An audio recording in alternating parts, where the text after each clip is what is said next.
Il était une fois un petit oisillon qui ne savait pas encore voler. On était en plein hiver, et un soir, il tombe de son nid et se retrouve sur le sentier. Alors il se met à crier. Piou, piou, piou. Il se fend le gosier parce qu'il meurt de froid. Et puis, Pour son bonheur, voilà qu'arrive une vache. Elle le voit, elle veut le réchauffer. Alors, elle soulève la queue et plaf!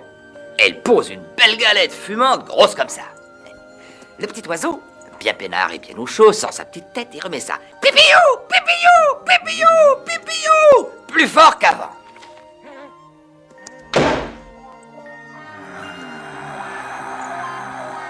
Mais un vieux coyote arrive au triple galop. Il allonge une patte, l'extrait délicatement de son tas de merde, essuie la crotte qu'il recouvre, et ensuite,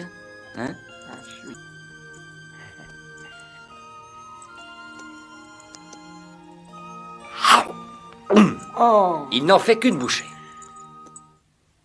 Mon grand-père disait qu'il y a une morale à cette histoire, mais il faut que chacun la trouve tout seul. un oisillon, un coyote, une galette. Moi, toutes ces histoires de merde, ça me fait la tête comme une calebasse. Les fables et leur moralité, tu y crois encore? Oui. À propos, j'ai trouvé la morale de la fable que ton grand-père racontait. Celle du petit oiseau que la vache avait recouvert de merde pour le tenir au chaud et que le coyote a sorti et croqué. C'est la morale des temps nouveaux. Ceux qui te mettent dans la merde ne le font pas toujours pour ton malheur. Et ceux qui t'en sortent ne le font pas toujours pour ton bonheur. Mais surtout ceci. Quand tu es dans la merde, tais-toi. C'est pour ça qu'un type comme moi doit disparaître.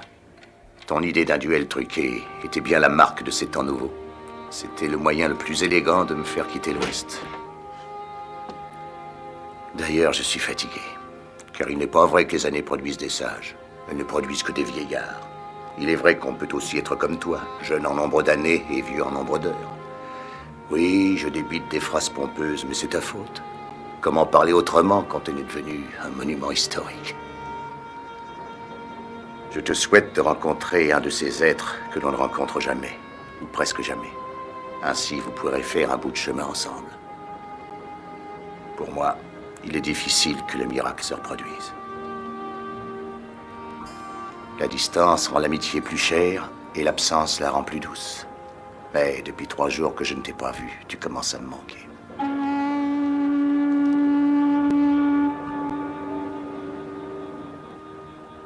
Bon, à présent, je dois te quitter. Et bien que tu sois le roi des fumistes et le prince des emmerdeurs, merci pour tout. Ah, j'oubliais. Quand tu vas chez le barbier, assure-toi que sous son tablier, il y ait toujours un homme du métier.